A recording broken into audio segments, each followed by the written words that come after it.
എന്താണ് ഈ തീ നിയന്ത്രണ വിധേയമായി എന്നൊരു തോന്നലുണ്ടാക്കുകയും എന്നാൽ പിന്നീട് തീ വീണ്ടും പടരുകയും ഇപ്പോൾ എല്ലാ സ്ഥലങ്ങളിലും തീ ആയിരിക്കുന്നു എന്നാണല്ലോ നമ്മുടെ പ്രതിനിധികൾ റിപ്പോർട്ട് ചെയ്യുന്നത്. ആദ്യഘട്ടത്തിൽ ഇത് 4:50 ഈ തീപിടുത്തം ഉണ്ടായത്.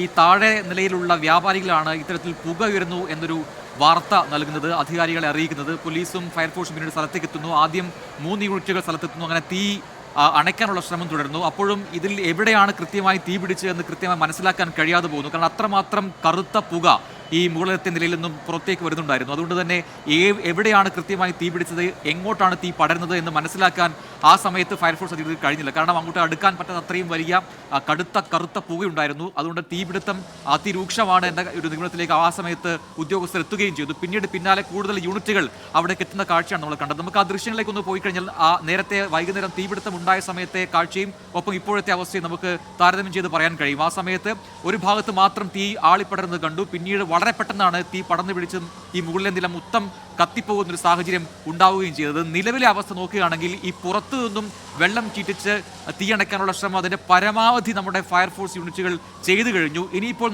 അറിയേണ്ടത് അകത്തുള്ള തീ അത് നേരിട്ടണയ്ക്കാനുള്ള ശ്രമമാണ് വേണ്ടത്. അങ്ങനെ രണ്ട് സൈഡിൽ നിന്നും, അതായത് പുറത്തു നിന്നും അകത്തു നിന്നും ഒരുപോലെ തീ അണയ്ക്കാനുള്ള ശ്രമം നടന്നെങ്കിൽ മാത്രമേ ഈ തീ നിയന്ത്രണ വിധേയമാക്കാൻ കഴിയൂ എന്ന ഒരു നിഗമനത്തിലേക്ക് ഇപ്പോൾ അധികൃതർ എത്തിയിട്ടുണ്ട്. അതുകൊണ്ട് കൂടുതൽ ഫയർഫോഴ്സ് യൂണിറ്റുകൾ ആ ഭാഗത്തേക്ക് എത്തിയിട്ടുണ്ട്. ഇപ്പോൾ നമ്മൾ നേരത്തെ കണ്ടതുപോലെ ഈ ഫയർഫോഴ്സിന്റെ കമാൻഡോസ്, ഫയർ സേഫ്റ്റി കമാൻഡോസ് അകത്തേക്ക് കടന്ന് വെള്ളം ചീറ്റിച്ച് തീ അണയ്ക്കാനുള്ള ശ്രമം നടത്തുന്നത്. ഈ ദൃശ്യമാണ് ഏറ്റവും ആദ്യം നമുക്ക് കിട്ടിയ ദൃശ്യം.